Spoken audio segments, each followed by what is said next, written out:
ಭೀಮಾ ತೀರದಲ್ಲಿ ಮತ್ತೆ ನೆತ್ತರು ಹರಿದಿದೆ. ಭಾಗಪ್ಪ ಹರಿಜನ್ ಮರ್ಡರ್ ನಡೆದು ಹೋಗಿದೆ. ಈ ಮರ್ಡರ್ ಹಿಂದೆ ದ್ವೇಷದ ವಾಸನೆ ಕೂಡ ಇದೀಗ ಬಡಿಯೋಕೆ ಪ್ರಾರಂಭವಾಗಿದೆ. ಆರೋಪಿಗಳ ಹುಡುಕಾಟದಲ್ಲಿ ಒಂದು ಕಡೆ ಪೊಲೀಸರಿದ್ದಾರೆ.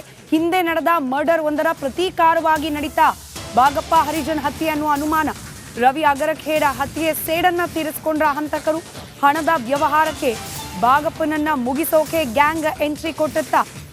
ಎಲ್ಲ ಪ್ರಶ್ನೆಗಳನ್ನ ಮುಂದಿಟ್ಕೊಂಡು ಹಂತಕರಿಗಾಗಿ ತಲಾಶ್ ಶುರು ಮಾಡಿದ್ದಾರೆ ಪೊಲೀಸರು. ಭೀಮಾ ತೀರದ ಭಾಗಪ್ಪ ಹರಿಜನ ಹತ್ಯೆ ಪ್ರಕರಣದ ಹಿಂದೆ ಸೇಡಿನ ವಿಚಾರಗಳು ಕೂಡ ಇದೀಗ ಅನುಮಾನಕ್ಕೆ ಕಾರಣವಾಗ್ತಾ ಇದೆ. ಹಿಂದೆ ನಡೆದ ಹತ್ಯೆ ಪ್ರಕರಣಕ್ಕೆ ಪ್ರತೀಕಾರದ ಭಾಗವಾಗಿ ಈ ಮರ್ಡರ್ ನಡೆದು ಹೋಯ್ತಾ ಅಂತ ಹೇಳಿ ಇದೀಗ ಅನುಮಾನ ವ್ಯಕ್ತವಾಗ್ತಾ ಇದೆ.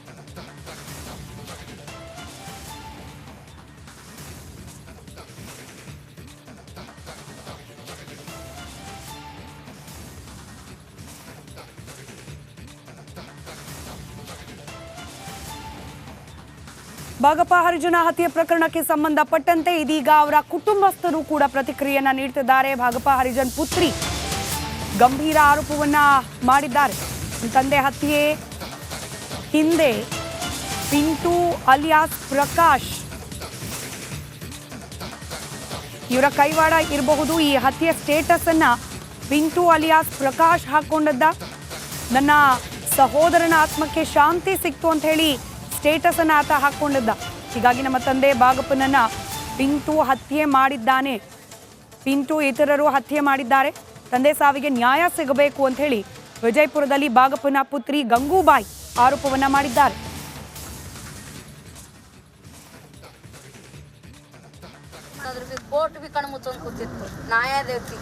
ಪಿಂಟು ಹಿಡೀರಿ, ಪಿಂಟು ಹಿಡ್ದೊಳಗೆ ಐದಾರು ಜನ ಅದಾರ. ಅವ್ರೆಲ್ಲರೂ ತರ್ತಾರ. ಒಬ್ರಿಗಾರ ಹಿಡೀರಿ ನೀವು. ಅವ್ರ ಮ್ಯಾಗೂ ಸ್ವಲ್ಪ ಡೌಟ್ ಹಿಂದೆ ಹಿಂದೆ ಹೊಡೆದಾರ. ಮತ್ತು ಈಗೂ ಹಾಗೂ ಎಲ್ಲರೂ ಕೂಡೇ ಆಗಿರ್ಬೇಕ್ರಿ ಸರ್. ಎಲ್ಲಾನು ಬಿಟ್ಟು ಬರೇ ದೇವ್ರ ಸೇವೆ ಎಲ್ಲಿ ಭೀ ನೋಡ್ರಿ ಬರೀ ದೇವ್ರಿಗೆ ನೋಡ್ತಿದ್ರು ಅವ್ರಿಗೆ. ಅವ್ರು ಯಾವ್ದನ್ನಕ್ಕೂ ಇದು ಮಾಡಿಲ್ಲ. ಬರೀ ದೇವ್ರ ಮಕ್ಕಳು ಬಡಪಾಯಿಗೆ ನೋಡ್ಕೋತ ಇರ್ತಿದ್ರಿ. ಇಂಥ ಟೈಮ್ದಾಗ ಇಂಥ ಘಟನೆ ಆಗೈತೆ ರೀ. ಅದು ಭಾಳ ತಪ್ಪು ರೀ ಅದು ಹೊಡೆದಿದ್ದು. ಹಿಂಗೆ ಮಾಡಿದಕ್ಕಾದ್ರೆ ಅವ್ರು ಹೊಡ್ಯಾಕ್ರ ಅಂತ ಕಾರಣ ಬರಬೇಕಾಗಿತ್ತು ಅವ್ರಿಗೆ. ಹಿಂಗೆ ಮಾಡಬಾರ್ದು. ಹಿಂಗೆ ಸೇವೆ ಮಾಡ್ಕೋತಿದ್ದ. ನಾ ಹಿಂದೆ ಏನಿದ್ನು ಗೊತ್ತಿಲ್ಲ. ಈಗ ಒಂದು ಸಲ ಕೋರ್ಟ್ನಾಗ ಒಂದು ಸಲ ಹೊಡೆದಿದ್ರು. ಅದೇ ಮಾಡಿ ದೊಡ್ಡ ತಪ್ಪ. ಈಗ ನಾ ಮಾಡಬಾರ್ದಾಗಿತ್ತು ಅಂತೇಳಿ ಅವ್ರಿಗೆ ಅನುಮಾನ ಮಾಡಬೇಕಾಗಿತ್ತು. ಅವ್ರು ಹಿಂಗೆ ಮಾಡಬಾರ್ದಂತೇಳಿ. ನಮ್ಮಪ್ಪ ಒಳ್ಳೆಯವ್ರಿದ್ರಿ. ನಮ್ಮಪ್ಪ ಹಿಂಗೆ ಆಗಬಾರ್ದಾಗಿತ್ತು. ನಮ್ಮಪ್ಪ ಒಳ್ಳೆಯವ್ರಿದ್ರಿ. ನಮ್ಮಪ್ಪಗೆ ಈ ಥರ ಆಗಬಾರ್ದಾಗಿತ್ತು. ನಮ್ಮಪ್ಪ ಹಿಂಗೆ ಆದವ್ರಿಗೆ ತಕ್ಕ ಶಿಕ್ಷೆ ಕೊಡ್ರಿ ಅಂತ ಕೇಳ್ಕೊತೀನಿ. ಅವರು ಹಳ್ಳೆನೇ ಆಗ್ಬೇಕಾಗಿತ್ತು ರೀ. ಮೊದಲಿನ ನಮ್ಮ ಅಕ್ಕನ ಗಂಡಂದ್ರಿ ಮೊದಲಿನ ವಾಗ್ದಾನ ಕೊಟ್ಟಿದ್ರಿ. ಅವ್ರ ಮೈದಾನ ಆಗ್ಬೇಕಾಗಿತ್ತು ರೀ. ಹಿಂಗಾಗಿ ಅವ್ರವ್ರು ಏನಿತ್ತು ಅನ್ಸು ನಮ್ಗೆ ಗೊತ್ತಿಲ್ಲ ರೀ. ಅದೇ ಅವ್ರ ಮೇಲೆ ರೀ, ಮತ್ತೊಂದೇನಿಲ್ಲ ರೀ. ಅದು ನಮ್ಮ ಅಪ್ಪಂದು ಸ್ಟೇಟಸ್ ಇಟ್ಟಾರ್ರಿ. ನಮ್ಮ ಅಪ್ಪರ ಕರೆಕ್ಟ್ ಟೈಮಿಗೆ ಹೊಡೋದು ಇಟ್ಟಾರಲ್ರಿ. ನನ್ನ ಅಣ್ಣನ ಆತ್ಮಕ್ಕೆ ಶಾಂತಿ ಸಿಗ್ಲಿ ಅಂತ ಸ್ಟೇಟಸ್ ಇಟ್ಟಾರ. ನಾವು ಕೊಡ್ತೇವ್ರಿ. ನಮ್ಮಪ್ಪ ಒಳ್ಳೆಯವ್ರಿದ್ರಿ. ನಮ್ಮಪ್ಪ ಹಿಂಗೆ ಆಗಬಾರ್ದಾಗಿತ್ತು. ನಮ್ಮಪ್ಪ ಒಳ್ಳೆಯವ್ರಿದ್ರಿ. ನಮ್ಮಪ್ಪಗೆ ಈ ಥರ ಆಗಬಾರ್ದಾಗಿತ್ತು. ನಮ್ಮಪ್ಪ ಹಿಂಗೆ ಮತ್ತಷ್ಟು ಡೀಟೇಲ್ಸ್ ನಮ್ಮ ಪ್ರತಿನಿಧಿ ಸಿದ್ದು ದುತ್ತರ್ಗಾವಿ ನೀಡ್ತಾ ಹೋಗ್ತಾರೆ. ನೇರ ಸಂಪರ್ಕದಲ್ಲಿದ್ದಾರೆ ಸಿದ್ದು. ಹತ್ಯೆಯ ಪ್ರತೀಕಾರವಾಗಿ ಹತ್ಯೆ ಅನ್ನುವ ಆರೋಪ ಕೇಳೋಕೆ ಸಿಗ್ತಾ ಇದೆ. ಅದರಲ್ಲೂ ಭಾಗಪ್ಪ ಹರಿಜನ್ ಪುತ್ರಿಯೇ ಗಂಭೀರ ಆರೋಪ ಮಾಡ್ತಿದ್ದಾರೆ. ಪಿಂಟು ಹಾಗೆ ಸಂಗಡಿಗರ ಕೈವಾಡ ಇದೆ ಈ ಕೊಲೆಯಲ್ಲಿ ಅಂತ ಹೇಳಿ ಬೇರೆನೆಲ್ಲ ಮಾಹಿತಿ ಸಿಗ್ತಿದೆ. ಪೊಲೀಸರು ಏನ್ ಮಾಹಿತಿಯನ್ನ ಕೊಡ್ತಿದ್ದಾರೆ? ತನಿಖೆ ಯಾವ ಹಾದಿಯಲ್ಲಿ ಸಾಗ್ತಾ ಇದೆ?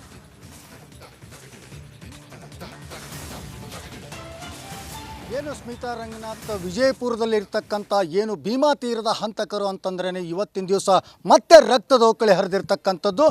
ವಿಜಯಪುರ ಜಿಲ್ಲೆಯಲ್ಲಿ ಏನು ಹೊರವಲಯದಲ್ಲಿರ್ತಕ್ಕಂಥ ರೇಡಿಯೋ ಸ್ಟೇಷನ್ ಹತ್ರ ನಿನ್ನೆ ಒಂದು ಭಾಗಪ್ಪ ಹರಿಜನ್ ಅನ್ನುವಂಥ ವ್ಯಕ್ತಿಯ ಒಂದು ಕೊಲೆ ಆಗುತ್ತೆ. ಏನು ಭೀಮಾ ತೀರದ ಇವರು ಭಾಳ ಒಂದು ಕಿಲ್ಲರ್ ಆಗಿ ಕೂಡ ಕಾಣಿಸ್ಕೊಂಡಿರ್ತಾರೆ.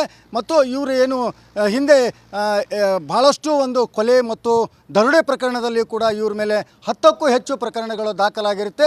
ಈ ನೆಲೆಯಲ್ಲಿ ಏನು ಈಗಾಗಲೇ ಭಾಗಪ್ಪ ಹರಿಜನ್ ಕೂಡ ಭಾಳಷ್ಟು ಒಂದು ನೊಟೋರಿಯಸ್ ಕೂಡ ಆಗಿರ್ತಾನೆ. ಈ ನೆಲೆಯಲ್ಲಿ ಭಾಳ ಬೇರೆ ಬೇರೆ ಊರುಗಳಲ್ಲಿ ಕೂಡ ವಾಸ ಮಾಡ್ತಾನೆ. ಆದರೆ ನಿನ್ನೆ ರಾತ್ರಿ 9 ಗಂಟೆಗೆ ವಿಜಯಪುರದ ಹೊರವಲಯ ಇರತಕ್ಕಂಥ ರೇಡಿಯೋ ಸ್ಟೇಷನ್ ಬಳಿ ಏನು ಬಾಡಿಗೆ ಮನೆಯಲ್ಲಿದ್ದಂಥ ಭಾಗಪ್ಪ ಭಾಗಪ್ಪ ಹರಿಜನ್ ಕೂಡ ಅಲ್ಲಿ ಏನು ಊಟ ಮಾಡಿಕೊಂಡು ಸಾಯಂಕಾಲ ಅಂದರೆ ರಾತ್ರಿ 9 ಗಂಟೆ 15 ನಿಮಿಷಕ್ಕೆ ಹೊರಗಡೆ ವಾಕಿಂಗ್ ಅಂತ ಬರ್ತಾನೆ.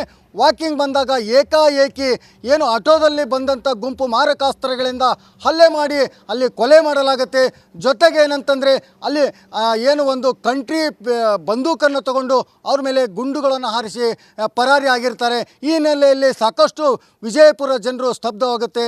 ಜೊತೆಗೆ ಪೊಲೀಸ್ ಅಧಿಕಾರಿಗಳು ಬಂದು ಒಂದು ತನಿಖೆಯನ್ನು ನಡೆಸ್ತಾರೆ. ಈ ಬೆಳಗ್ಗೆಯಿಂದನ ಏನು ಪೊಲೀಸರು ಕೂಡ SFL ತಂಡ ಆಗಿರ್ಬೋದು ಮತ್ತು ಬೇರೆ ಬೇರೆ ಪೊಲೀಸ್ ಅಧಿಕಾರಿಗಳ ತಂಡವು ಕೂಡ ವಿವಿಧ ಎಂಗಲ್ಗಳಲ್ಲಿ ಒಂದು ತನಿಖೆ ಮಾಡಿದಾಗ ಏನು ಸಾಕಷ್ಟು ಅನುಮಾನಗಳಿಗೆ ಕಾರಣವಾಗಿರುತ್ತದೆ. ಅದರಲ್ಲಿ ಏನು ಭಾಗಪ್ಪನ ಮಕ್ಕಳಾದಂಥ ಇಂದಿರಾ ಮತ್ತು ಏನು ಅವರು ಇಬ್ಬರು ಹೆಣ್ಣು ಮಕ್ಕಳು ಕೂಡ ಹೇಳುವಂಥದ್ದು ಏನಂತಂದರೆ ಈ ಹಿಂದೆ ಒಂದು ಘಟನೆ ನಡೆದಿರುತ್ತೆ. ಏನಂತಂದರೆ ಭಾಗಪ್ಪನ ಒಂದು ಏನು ಸಹಚರನಿರ್ತಾನೆ, ಸಹಚರನಿಂದ ಒಬ್ಬ ಏನು ರವಿ ವಕೀಲ್ ಅನ್ನುವಂಥವ್ರು ರವಿ ಅನ್ನುವಂಥ ಒಬ್ಬರು ವಕೀಲರು ಕೂಡ ಒಂದು ವರ್ಷದ ಹಿಂದೆ ಅಂದರೆ ಆಗಸ್ಟ್ ತಿಂಗಳು ಏನು 11ನೇ ತಾರೀಕಿಗೆ ಈ ಒಂದು ಘಟನೆ ಆಗಿರ್ತದೆ. ಅದೇ ವೇಳೆಗೆ ಇವತ್ತಿನ ದಿವಸ ನಿನ್ನೆ ಒಂದು ಸ್ಕೆಚ್ ಹಾಕಿಕೊಂಡು ರವಿ ಅಗಿರ್ಕೇಡ್ ಅನ್ನುವಂಥ ಒಬ್ಬ ವಕೀಲರು ಕೂಡ ಏನು ಭಾಗಪ್ಪನ ಹೆಸರು ಹೇಳಿಕೊಂಡು ದುಡ್ಡು ವಸೂಲಿ ಮಾಡ್ತಾರೆ ಅನ್ನುವಂಥದ್ದು ಕೂಡ ಭಾಗಪ್ಪನಿಗೆ ವಿಷಯ ಗೊತ್ತಾಗುತ್ತೆ. ಹೀಗಾಗಿ ಏನು ಭಾಗಪ್ಪನ ಸಹಚರರಾದಂಥ ಏನು ಅವರು ಕೂಡ ಅವರು ಒಂದು ಏನು ಇನೋವಾ ಕಾರ್ನಲ್ಲಿ ಅವ್ರನ್ನ ಆಕ್ಸಿಡೆಂಟ್ ಮಾಡೋ ಮೂಲಕ ಅವರನ್ನು ಕೊಲೆ ಮಾಡಲಾಗುತ್ತೆ. ಈಗಾಗಲೇ ಆ ಪ್ರಕರಣವು ಕೂಡ ದಾಖಲಾಗಿತ್ತು.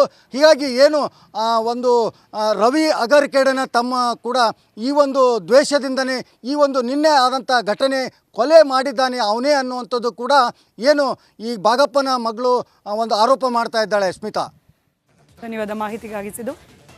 ಭೀಮಾ ತೀರದಲ್ಲಿ ಮತ್ತೆ ನೆತ್ತರು ಹರಿದಿದೆ. ಭಾಗಪ್ಪ ಹರಿಜನ್ ಮರ್ಡರ್ ನಡೆದು ಹೋಗಿದೆ. ಈ ಮರ್ಡರ್ ಹಿಂದೆ ದ್ವೇಷದ ವಾಸನೆ ಕೂಡ ಇದೀಗ ಬಡಿಯೋಕೆ ಪ್ರಾರಂಭವಾಗಿದೆ. ಆರೋಪಿಗಳ ಹುಡುಕಾಟದಲ್ಲಿ ಒಂದು ಕಡೆ ಪೊಲೀಸರಿದ್ದಾರೆ. ಹಿಂದೆ ನಡೆದ ಮರ್ಡರ್ ಒಂದರ ಪ್ರತೀಕಾರವಾಗಿ ನಡೀತಾ ಭಾಗಪ್ಪ ಹರಿಜನ್ ಹತ್ಯೆ ಅನ್ನುವ ಅನುಮಾನ. ರವಿ ಅಗರಖೇಡ ಹತ್ಯೆ ಸೇಡನ್ನ ತೀರಿಸಿಕೊಂಡ್ರ ಹಂತಕರು. ಹಣದ ವ್ಯವಹಾರಕ್ಕೆ ಭಾಗಪ್ಪನನ್ನ ಮುಗಿಸೋಕೆ ಗ್ಯಾಂಗ್ ಎಂಟ್ರಿ ಕೊಟ್ಟತ್ತ. ಎಲ್ಲ ಪ್ರಶ್ನೆಗಳನ್ನ ಮುಂದಿಟ್ಕೊಂಡು ಹಂತಕರಿಗಾಗಿ ತಲಾಶ್ ಶುರು ಮಾಡಿದ್ದಾರೆ ಪೊಲೀಸರು. ಭೀಮಾ ತೀರದ ಭಾಗಪ್ಪ ಹರಿಜನ ಹತ್ಯೆ ಪ್ರಕರಣದ ಹಿಂದೆ ಸೇಡಿನ ವಿಚಾರಗಳು ಕೂಡ ಇದೀಗ ಅನುಮಾನಕ್ಕೆ ಕಾರಣವಾಗ್ತಾ ಇದೆ. ಹಿಂದೆ ನಡೆದ ಹತ್ಯೆ ಪ್ರಕರಣಕ್ಕೆ ಪ್ರತೀಕಾರದ ಭಾಗವಾಗಿ ಈ ಮರ್ಡರ್ ನಡೆದು ಹೋಯ್ತಾ ಅಂತ ಹೇಳಿ ಇದೀಗ ಅನುಮಾನ ವ್ಯಕ್ತವಾಗ್ತಾ ಇದೆ.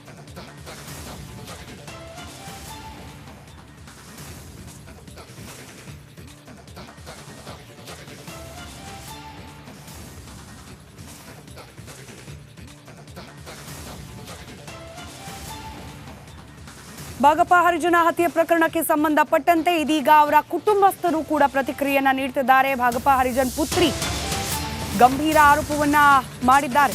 ತಂದೆ ಹತ್ಯೆ ಹಿಂದೆ ಪಿಂಟು ಅಲಿಯಾಸ್ ಪ್ರಕಾಶ್